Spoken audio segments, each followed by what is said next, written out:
Hello everyone, this is Binita and I am Riya. আজ আমরা বানাবো একটা ট্রানজেকশন ভিডিও। তো তার জন্য আমরা দুজন একসাথে রেডি হব। তো সেটারই বিফোর পার্টটা চলো তোমাদের সাথে শেয়ার করি। চলো এখন রেডি হই।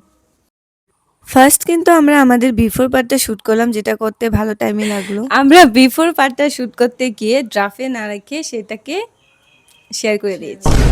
এখন সেটাকে মানে ডিলেট হওয়া অবধি আমাদেরকে মানে শেয়ার হওয়া অবধি আমাদেরকে অপেক্ষা করতে হবে, তারপর সেটাকে ডিলেট করবো। বিফোর পার্ট ডান, এখন আমরা করব আফটারের পার্ট 2। তার জন্য আমরা রেডি হব। মেকআপ করার মতো সেরকম টাইম নেই, তাই শুধু কয়েকটা প্রোডাক্ট ইউজ করব। ফার্স্ট একটু কনসিলার ইউজ করে নিই।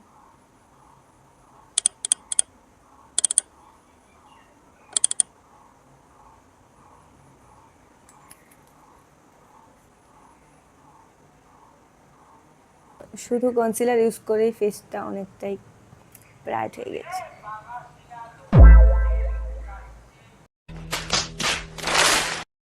রেডি হওয়ার কথা কিন্তু দুজনেরই একসাথে ছিল, কিন্তু দিদি আর কিছু বলতে চায়নি, তাই ও শুধু একবার ভিডিওতে এসেছিল। এই সিনটা মেনে নিতে হবে এখন।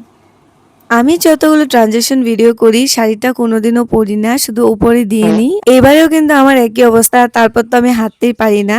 আর একটু করে কাজল দিয়ে আমি আমার আইব্রোস গুলো করে নিচ্ছিলাম। লিপ লাইনার ইউজ করে তার উপর শুধু একটু লিপ গ্লস অ্যাপ্লাই করেছি, লিপস্টিক তো করিনি। ইয়ারিং শুধু একটা অপশনই ছিল, তো সেটাই পরে নিলাম। আর তারপর আমার হেয়ারটাকে একটু স্ট্রেট করতে গেলাম এই স্ট্রেটনার দিয়ে, যেটা তো ভালো না, অনেকদিন আগে কিনেছিলাম।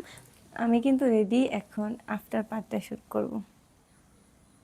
তারই মধ্যে কিন্তু দিদি রেডি হয়ে এসে বললো, আর তারপর আমরা আমাদের আফটার পার্টটা শুট করে নিলাম। 2000 years later. সো ফাইনালি এত কিছুর পর ভিডিও ডান। তো ফাইনাল রেজাল্টের জন্য ফলো করো। বাই।